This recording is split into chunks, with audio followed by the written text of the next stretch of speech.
Deesa international Lohana મહિલા મંડળ દ્વારા પત્રકાર મિત્રો માટે રક્ષાબંધનનો કાર્યક્રમ રખાયો। ડીસા ખાતે ઇન્ટરનેશનલ લોહાણા મહિલા મંડળ જે રચનાત્મક તેમજ સેવાકીય કાર્યમાં અગ્રેસર છે। તાજેતરમાં રક્ષાબંધન વખતે અલગ અલગ જગ્યાએ રક્ષાબંધનના કાર્યક્રમ વિવિધ સેવાકીય સંસ્થા દ્વારા કરવામાં આવતા હોય છે।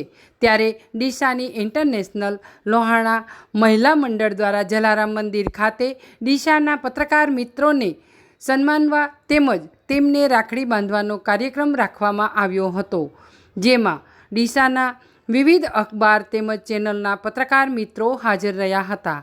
તેમનું મોં મીઠું કરાવી તેમને રાખડી બાંધી તેમને સન્માનિત કરાયા હતા। આ કાર્યક્રમ દરમિયાન પત્રકાર મિત્રો ભાવવિભોર બન્યા હતા।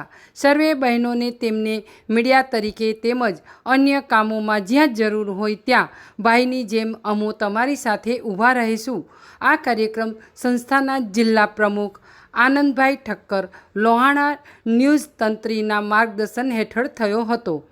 આ કાર્યક્રમ સફળ બનાવવા સરોજબેન દિલીપભાઈ રતાણી, જયશ્રીબેન કમલેશભાઈ રાચ અને પૂજાબેન કલ્પેશભાઈ ઠક્કરે સહકાર આપ્યો હતો। આ કાર્યક્રમ સંસ્થાના પ્રમુખ પૂજાબેન ઠક્કર, બીનાબેન ઠક્કર, શિલ્પાબેન ઠક્કર, જ્યોતિબેન ઠક્કર, રવિનાબેન ઠક્કર, શારદાબેન ઠક્કર, ઇન્ટરનેશનલ લોહાણા મહિલા મંડળની બહેનો દ્વારા સુંદર કાર્યક્રમનું આયોજન થયું હતું। સમગ્ર કાર્યક્રમનું સંચાલન દિલીપભાઈ રતાણી અને કલ્પેશભાઈ ઠક્કરે કર્યું હતું। Bureau report, street news, Banaskantha. Jalaram બાપાની જય। અમારે ઇન્ટરનેશનલ લોહાણા મહિલા મંડળની બહેનો અને ભાઈઓ દ્વારા એક વિચાર કરવામાં આવ્યો કે આ વખતે આપણે કોને રાખડી બાંધવી। દર વખતે અમે પ્રોગ્રામ કરીએ છીએ તો બહેનોએ રજૂઆત કરી કે પત્રકાર ભાઈઓને રાખડી બાંધી એટલા માટે કે દરેક જગ્યાએ દરેકનું સન્માન થાય છે, પણ ક્યાંય પત્રકારનું એટલું સરસ સન્માન થતા જોયું નથી। અને એ ભાઈઓ હંમેશા સચોટ, સાચી અને સંપૂર્ણ સાચી માહિતી આપણને માર્ગદર્શન પૂરું પાડે છે અને ખરેખર પ્રેરણા, લાગણી હું એમને જરૂર છે, બહેનોના આશીર્વાદ એમને જરૂર છે।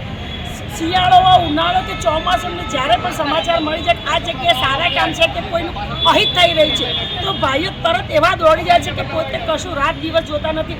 એટલા માટે અમને પત્રકાર ભાઈઓ માટે ગર્વ છે અને સદા હંમેશા પત્રકાર ભાઈઓ માટે અમને માન, ભાઈઓ અમારો અભિમાન છે, સ્વાભિમાન છે અને ભાઈઓ માટે અમને હંમેશા માન રહેશે અને ભગવાન એમને ખૂબ દીર્ઘાયુષ્ય બક્ષે એવી આજે અમારા તમામ મહિલા મંડળની બહેનો વતી ભાઈઓને આશીર્વાદ આપું છું। જય જલારામ।